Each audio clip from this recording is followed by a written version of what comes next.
На сегодняшний день в республику прибыло 3 единицы техники. Это один автогрейдер ДСЗ-98 стоимостью более 9 миллионов рублей и 2 ковшовых погрузчика «Амкадор» 352 на общую сумму более 14 миллионов.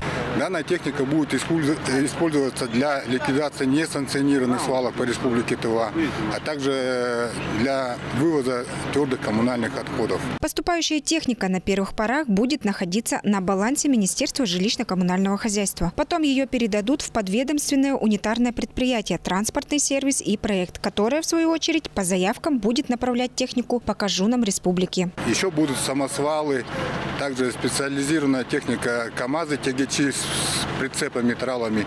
Также будут мусоровозы с боковой загрузкой и контейнеровозы тоже. Техника должна поступить до конца года. В целях сохранности дорогостоящей техники за гаражными боксами будет вестись круглосуточное видеонаблюдение. Всего на сумму более 280 миллионов рублей приобретено 42 единицы техники. Алдын Казбуян, Чайхан Донга, Кузел Сарык Серен, Тува 24.